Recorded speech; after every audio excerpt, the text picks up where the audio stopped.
What is up, guys? Welcome back to the channel. So it is Thanksgiving Day, November the 28th.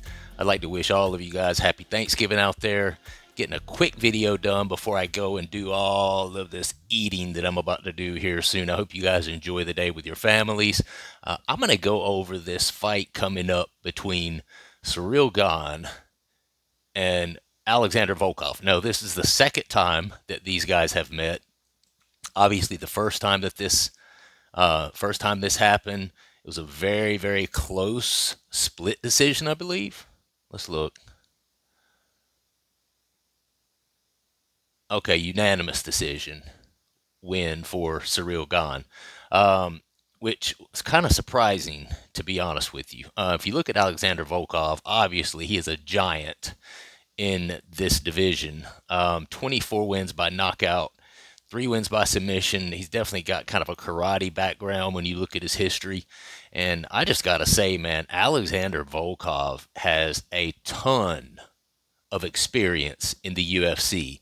And I mean, I knew that he had been around quite a long time, but when I looked at all of the fights that he has in the UFC, I was like, whoa, whoa. I mean, it surprised even me. I mean, I knew he'd been around a while, but look, 1, 2, 3, 4, 5, 6, 7, 8, 9, 10, 11, 12, 13, 14, 15, 16. He has 16 fights in the UFC. This will make his 17th fight. So obviously, I'm not going to go over all of these for Volkov. He has such a long, rich history with the UFC, but his last couple of fights, I will. Last fight, obviously, a big win over Sergey Pavlovich. I mean, that's one where that alone, gets you up there close to a title shot. Sergey was definitely a top contender. Before he met up with Aspinall, I mean, he was a world beater. People thought that guy was um, right on his way to be a champion. But I think, and then before that, Volkov had a fight against Taitu Avasa, which he won by submission. And I think I'll stop right there. He's won most of his other fights. Romanov, Rosenstruik, he beat. Obviously, he lost to Aspinall, the current interim champion, and that was actually by submission. Beat Tybura before that, and of course, he lost to Cyril Gane, but this was a unanimous decision, and from what I remember, it was a pretty close fight. That's as far back as I'm going to go because I want to kind of look forward. And since this is the second time that these guys are facing each other, obviously Volkov's going to need to do something different, right? Obviously, he has the range, he has the reach, but Cyril Gane is a very athletic, kickboxer with quite a lot of skill. Having to kind of stand on the outside and kickbox with Volkov didn't really seem to be a problem for Gane, whereas it is for a lot of other guys. But I think that's just a testament to how good Cyril Gane is on the feet as well. Okay, and he's also a taller individual. I think Cyril Gane's like 6'4", so he's only a few inches shorter than Volkov. So I think that Volkov learned in that last fight that he's not going to necessarily be able to stand and have like a sweet kickboxing match with Cyril Gane. Although I will say that in recent history, Volkov has been looking better and better and better. He's always been good. He's always been tall. He's always been long. He's always been really good with keeping that jab in people's face, which is a very long jab.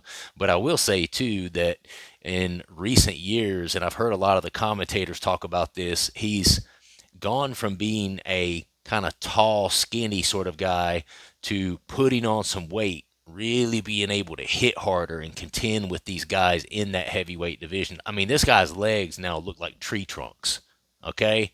And when you got a guy that has tree trunks for legs and he's also 6'7", and he also has a karate background and he also knows how to punch, strike, you know, to a T as far as his technique, you're looking at a really dangerous guy.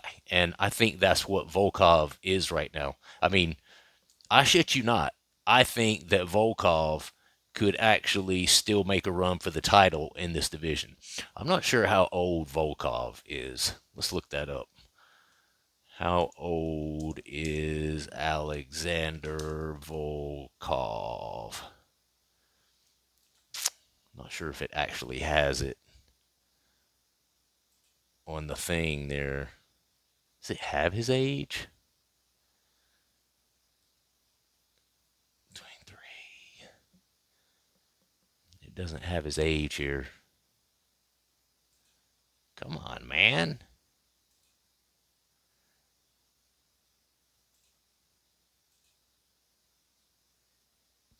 You son of a.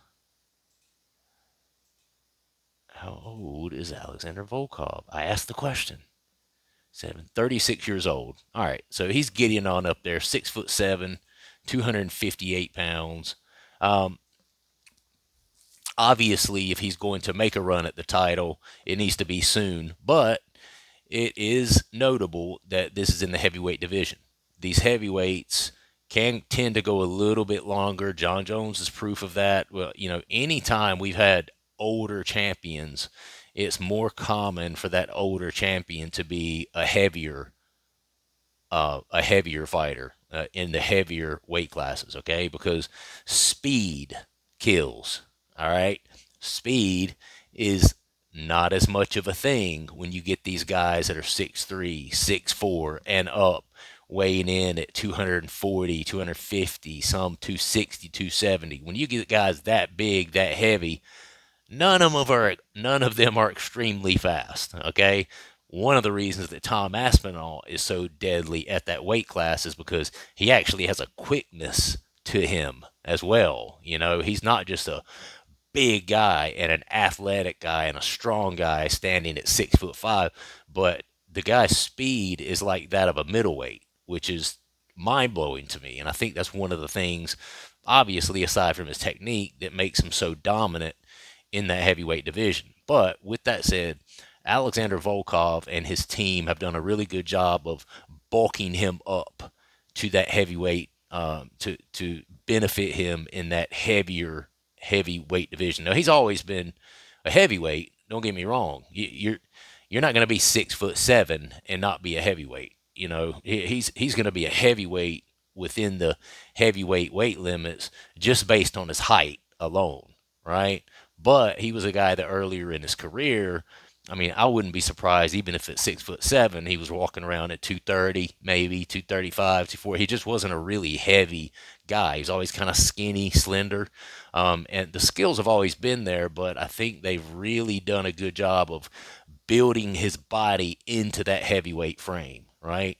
And I think that's one of the things that he struggled with when he went up against Cyril Gane. Cyril Gane is a guy who is not only taller, not only in the heavyweight division, but he's also very athletic, pretty quick for the division, and he's built.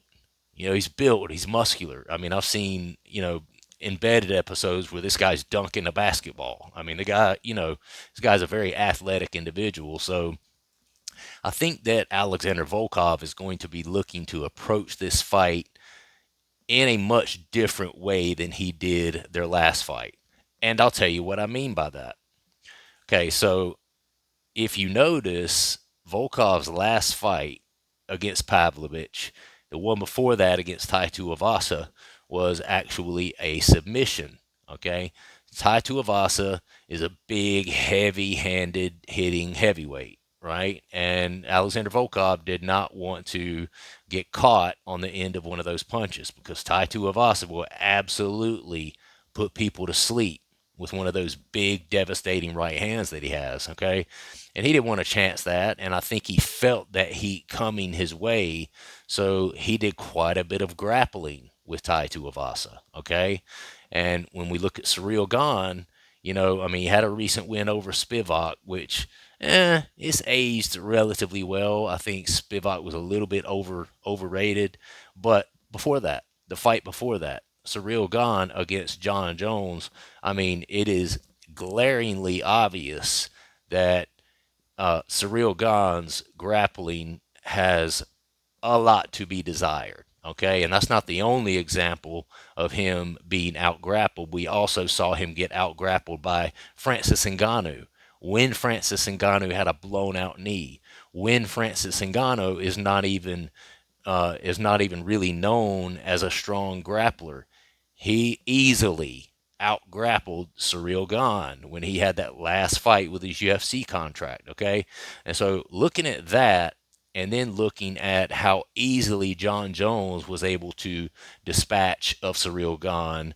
Cyril Gane is one of those guys that he's really, really good in technical. He's really, really good in athletic from a kickboxing perspective, but has been shown when you take him off of his feet, he's kind of like a fish out of water. Now, he's a professional. Okay, Cyril Gane is a professional, and he wants to get up there and work his way to the top, obviously. So I'm sure he and his team have identified this as an obvious weakness in his game and have probably been working on it, right? But you can't make up in, months or 1 year what other people have been doing and perfecting for years and years and years and years and years, right? I mean, I'm sure he trained in grappling in the fight leading up to John Jones, right? But it didn't matter. You know, John Jones has been doing that stuff since he was knee high to a grasshopper, including college wrestling. So for John Jones, he's been in the game so long and he's so accustomed to the grappling positions, to the clinch positions, and how to always kind of be a step ahead. And it would be like me stepping on a soccer field, and I have before. I, when I when I was in high school, my high school back then didn't even have soccer.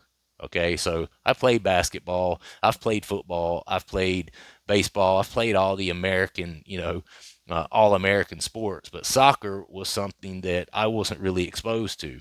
Messed around as a young adult and joined this soccer league, local rec soccer league, and I looked like a fish out of water out there.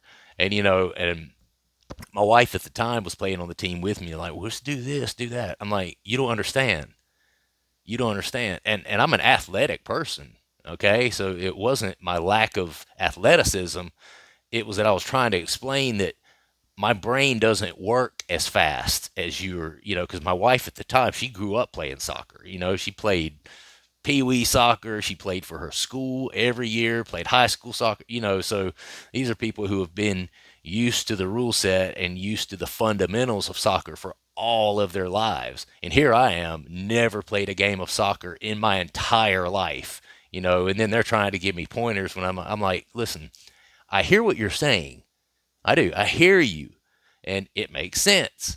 But I haven't had time to drill any of this stuff, So when I'm out there and things are happening like in real time, my brain is just like, wait, what? And by the time I get what's happening, someone who's a much more experienced soccer player has already swept in and done what just comes naturally for them to do, right? Same thing here. Talk about Cyril Gane. He hasn't been in the grappling game all that long, and it showed when he got in there with John Jones. John Jones knew it too. You could tell that was his game the whole time. He threw a couple of kicks, couple of punches just to kind of get Cyril Gane thinking about some other stuff, and then as soon as Cyril Gane threw a punch, he worked his way in behind him, dragged him down to the canvas, and then from there it was just a formality, just a matter of time, right?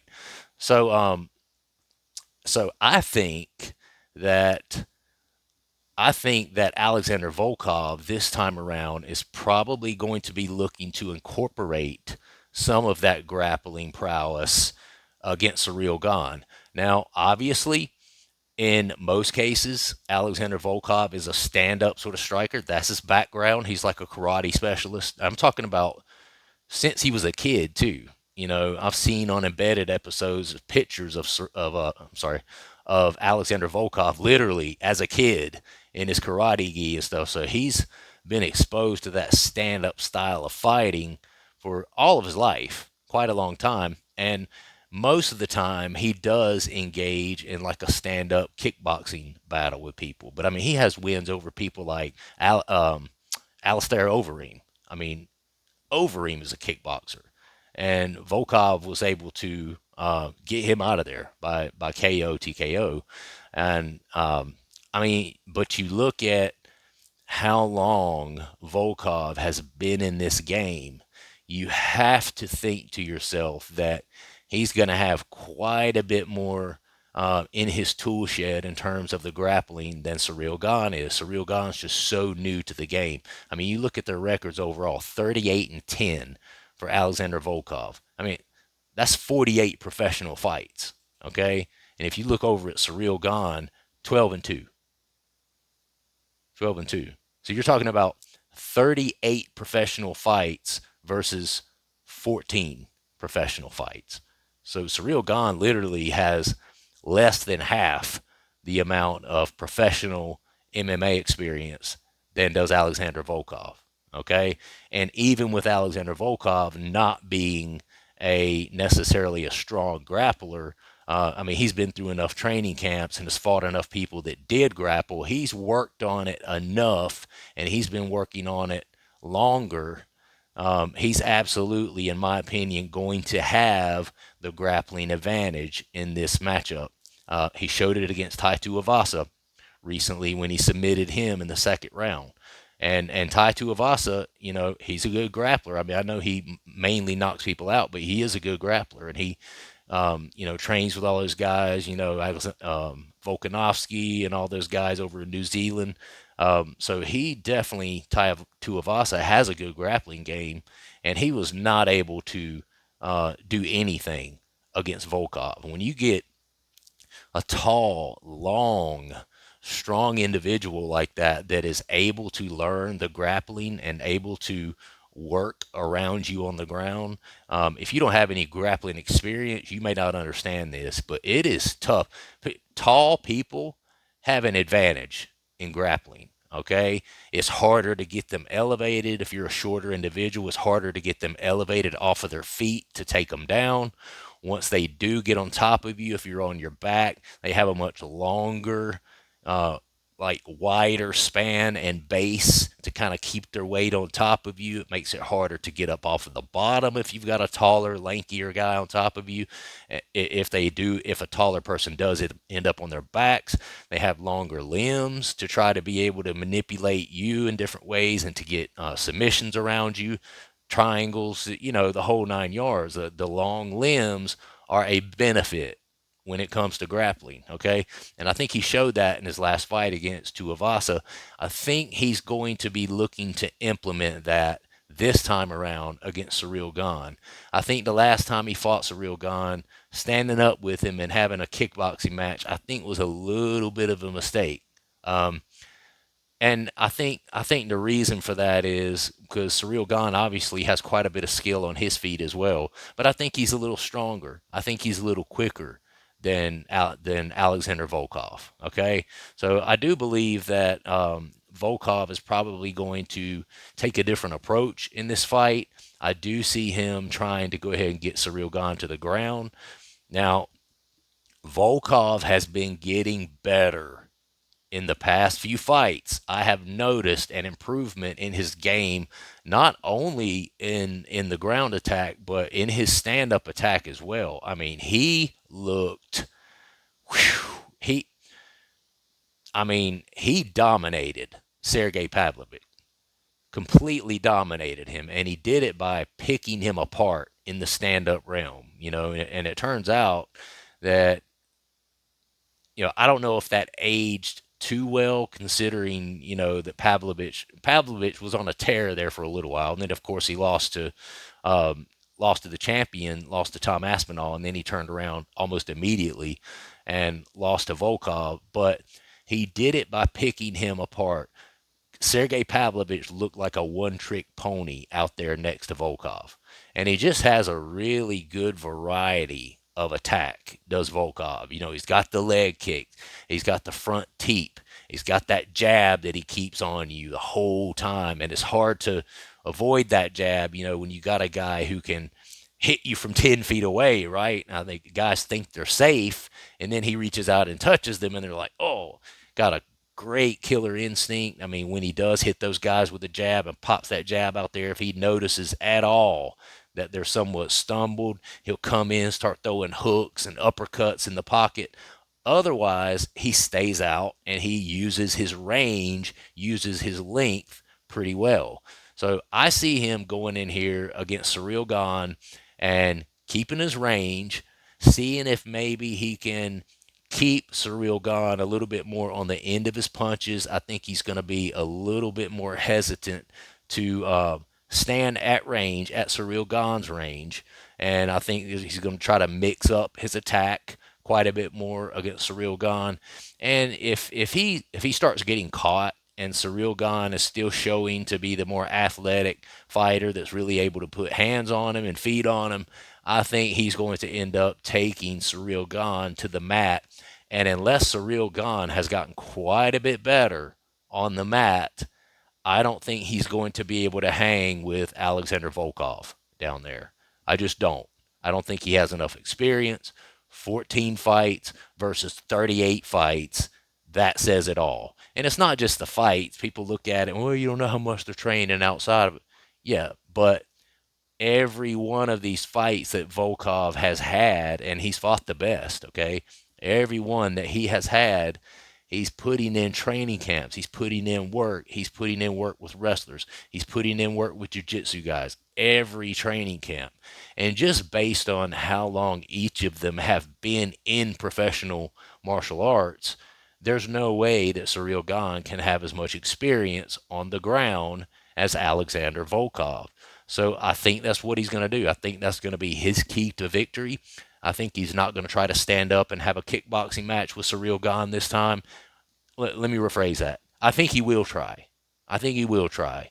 Um, because typically for Volkov, being the taller, longer fighter, that's his best strength, and that's his quickest way and best way to victory is standing up because he's taller, longer, because he has that good fluid karate background. Okay, but he obviously struggled against Surreal Gane. Surreal Gane won a unanimous decision over him. So he might try it out a little bit at first, see if it and see if his improvements, can get him at a point where he's able to outstrike and outpoint Surreal Gane or possibly hurt him, possibly. But I think he's going to be looking at what John Jones did to Surreal Gane. I think he's going to be looking at what Francis Ngannou did to Surreal Gane, and I think his team is probably going to make the decision of get out there, put your feelers out there, keep your distance, make sure you're not getting yourself in any danger because Surreal Gane obviously does have quite a bit of power and the ability to land it.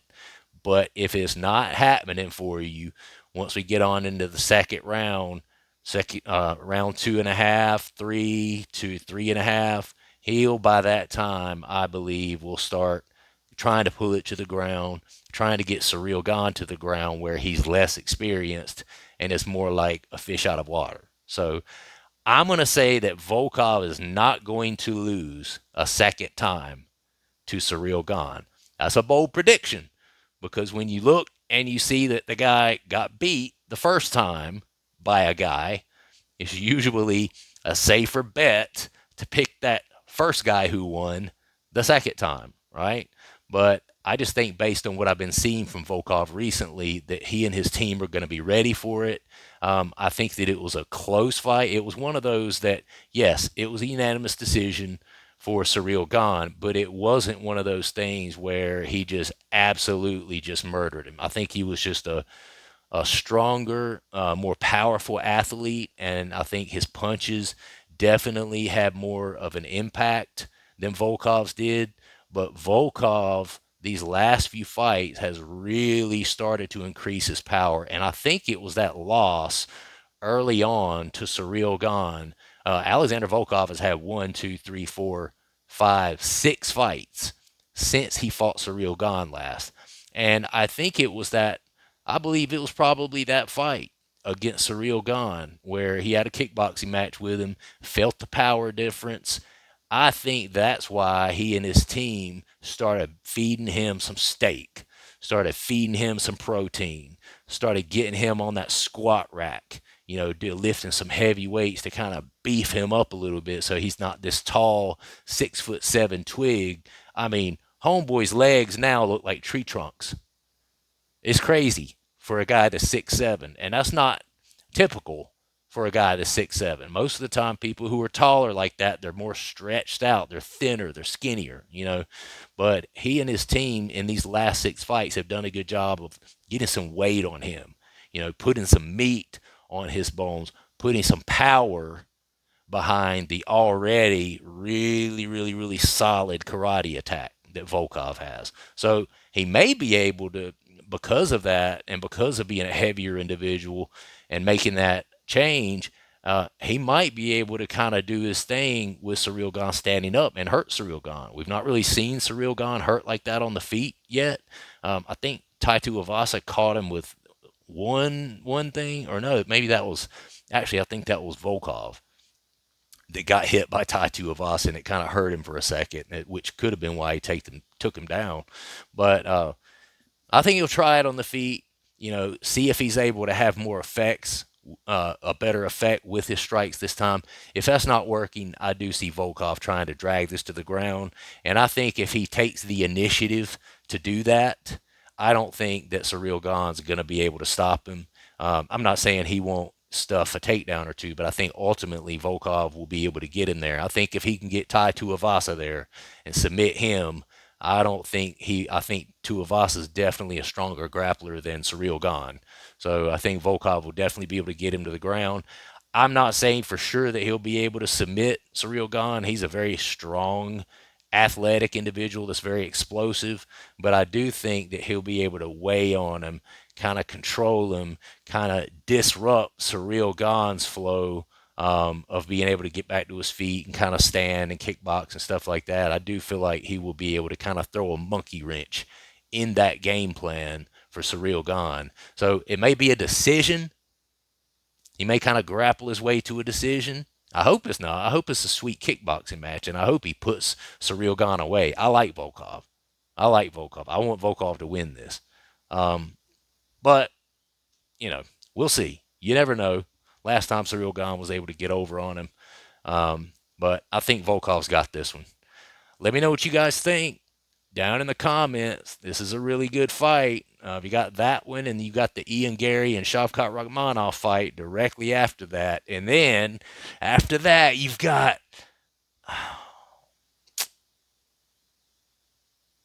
Pantoja, where we have to sit and watch him jock sniff for 5 rounds. Can't wait for that one. Can't believe that's the main event over Ian Gary and Shavkat Rakhmonov. Anyway, all right, guys, I'm going to go. Hope you have a wonderful, wonderful Thanksgiving. Eat a lot of turkey. I will see you on the next one. Peace.